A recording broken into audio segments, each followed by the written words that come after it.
মুসলমানদের ইতিহাসটাই ছিল লড়াই সংগ্রামের ইতিহাস। লড়াই করে, জিহাদ করে, সংগ্রাম করে তারা বিজয় ছিনিয়ে নিয়ে আসছে। সাহসিকতা, বীরত্ব, আল্লাহর সাহায্য নিয়ে তারা ময়দান থেকে বিজয় ছিনিয়ে নিয়ে আসছে।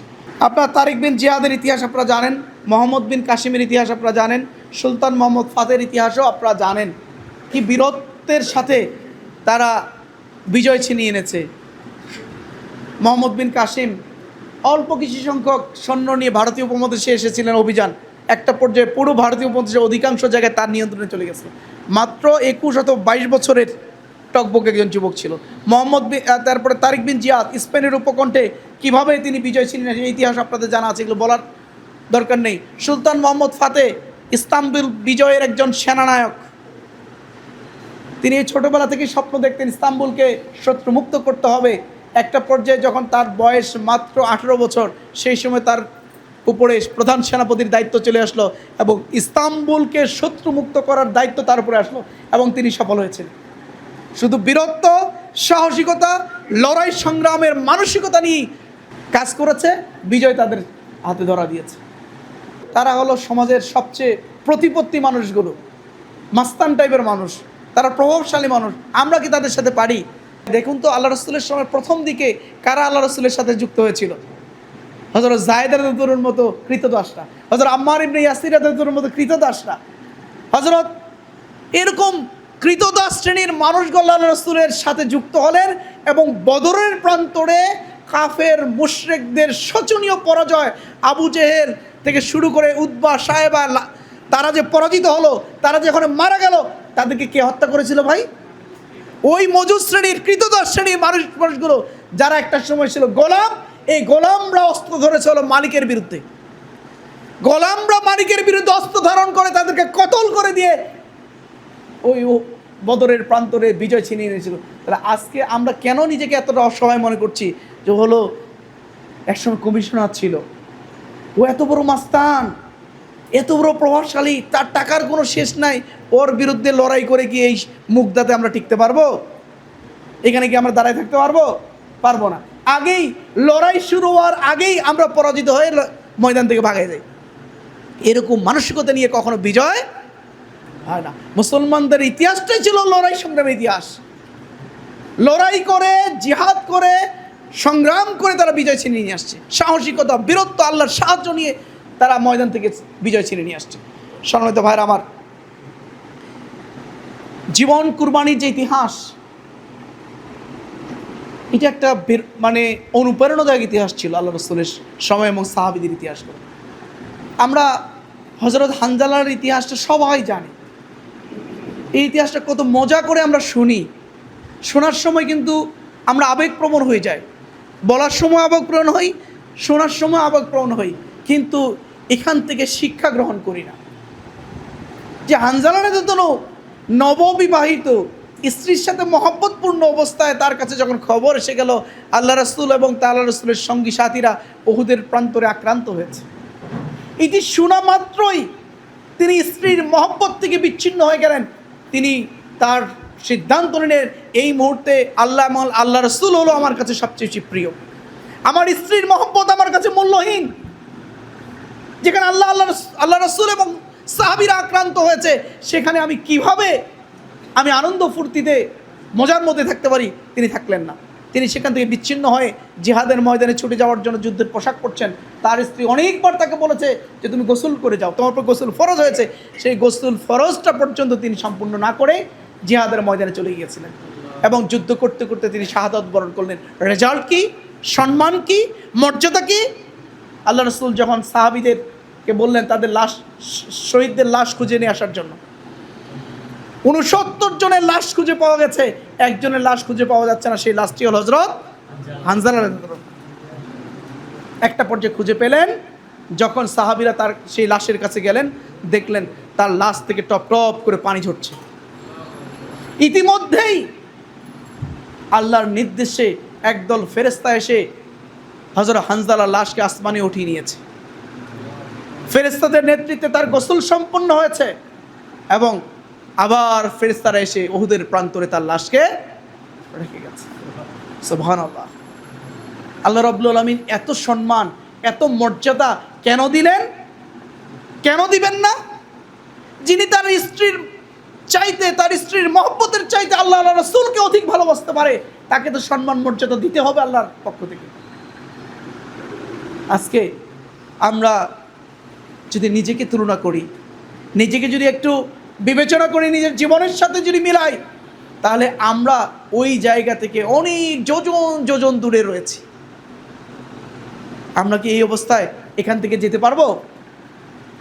আমরা কি নিজেকে ওইভাবে প্রস্তুত করে আছি যে এরকম অবস্থা তৈরি হলে ওইদিকে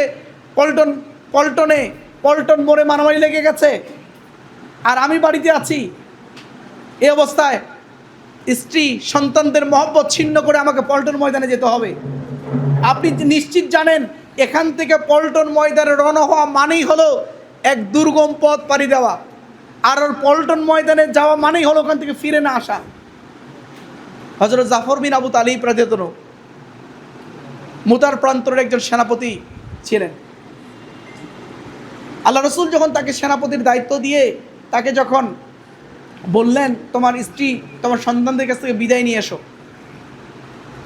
হযরত জাফর বিন আবু তালিব যখন তার স্ত্রী এবং সন্তানের কাছ থেকে বিদায় চাওয়ার জন্য বাড়িতে গেছে, বাড়িতে যাওয়ার পরে তার স্ত্রীকে যখন বলেছে খুবই সুসংবাদ, দেখুন তারা যখন এই ধরনের দায়িত্ব পেয়েছে, যদিও এই দায়িত্বটা অনেক কঠিন এবং এটি হলো তারা নিশ্চিত জানতো এই যুদ্ধে আমি শাহাদাত বরণ করব, এরকম একটা রিস্কের দায়িত্ব, এই দায়িত্ব পাওয়ার পরে খুশি মনে উৎফুল্ল হয়ে তার স্ত্রীকে বলছে এটা সুসংবাদ গ্রহণ করো, আল্লাহ রাসূল আমাকে মুতার প্রান্তরের জন্য সেনাপতি নিযুক্ত করেছেন, তোমার কাছে বিদায় চাইতে আসছি।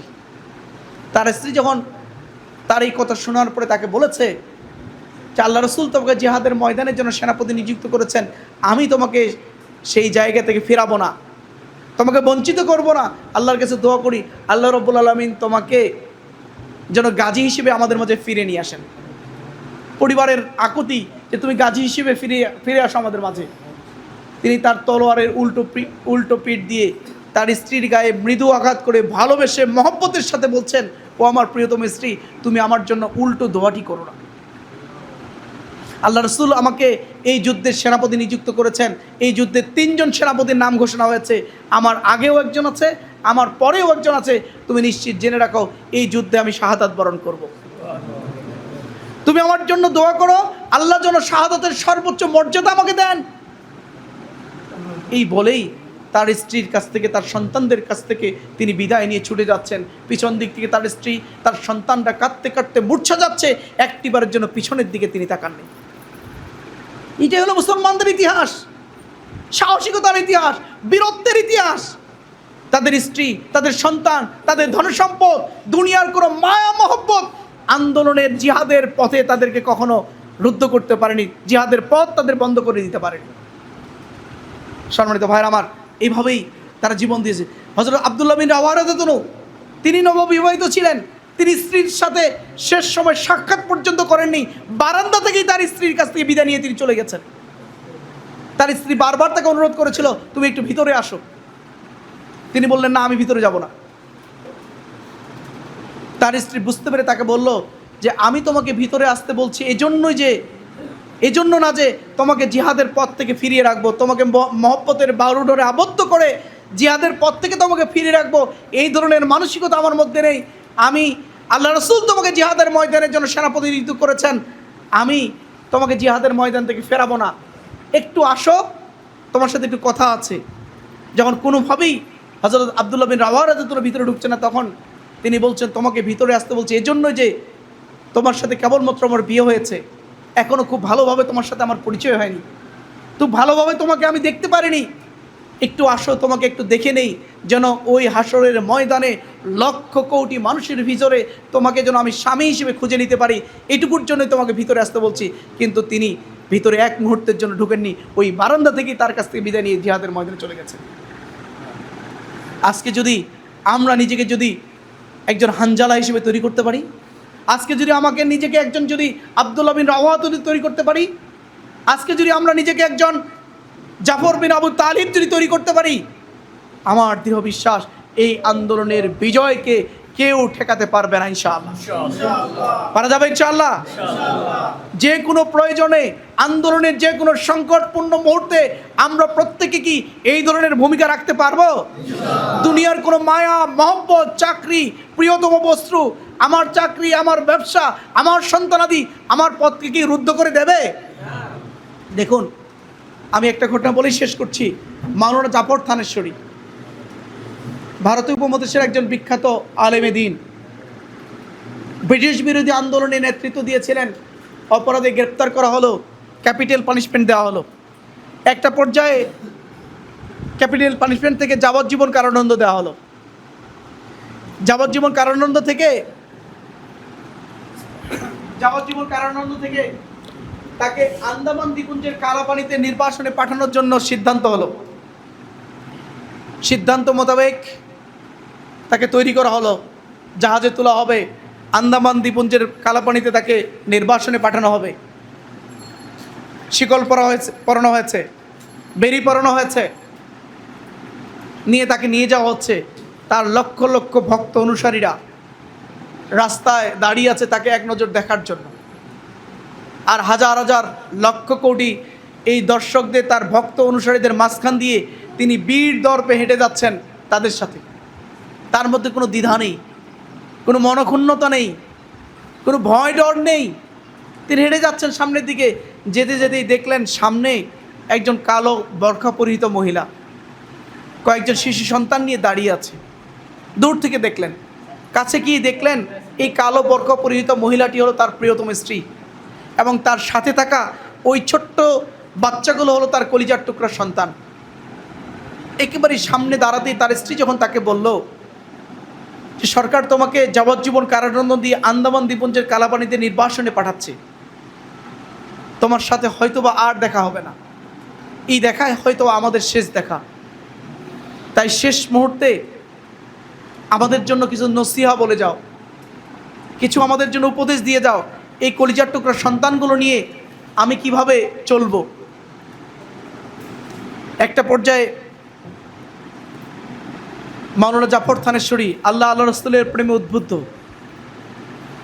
তার স্ত্রীকে বললেন, ও আমার প্রিয়তম স্ত্রী, তোমার জন্য নতুন কোনো নসিহা আমার পক্ষ থেকে নেই, নতুন কোনো উপদেশ নেই, জাস্ট একটি ঘটনা শুধু স্মরণ করে দিচ্ছি।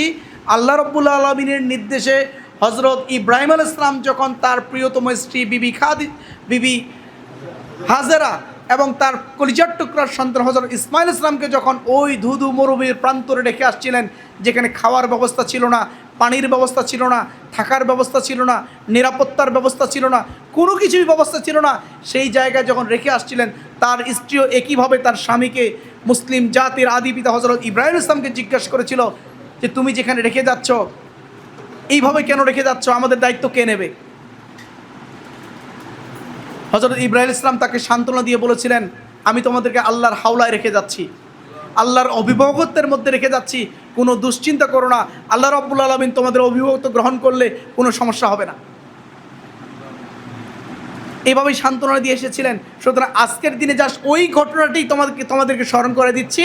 আমি তোমাদেরকে আল্লাহর হাওলায় রেখে গেলাম, আল্লাহর অভিভাবকত্বের মধ্যে রেখে গেলাম, ইনশাআল্লাহ কোনো সমস্যা তোমাদের হবে না, ধৈর্য ধারণ করো। তার স্ত্রীও ওই রকমই, একই রকম। তার স্বামী যেভাবে ইমানি দীপ্ত চেতনার অধিকারী, তার স্ত্রীও এইটুকু নসিহায় তার জীবনের জন্য যথেষ্ট ছিল। তিনি সান্ত্বনা পেয়ে গেছেন। এবার সান্ত্বনা পেয়ে তার স্ত্রী তার ওই কলিজার টুকরা সন্তানগুলো নিয়ে বাড়ি ফিরে গেলেন।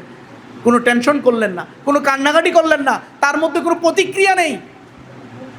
আমি এই জন্য মাঝে মাঝে বলি, আজকে ইসলামী আন্দোলনের ফ্যামিলিগুলো এই ধরনের হওয়া উচিত।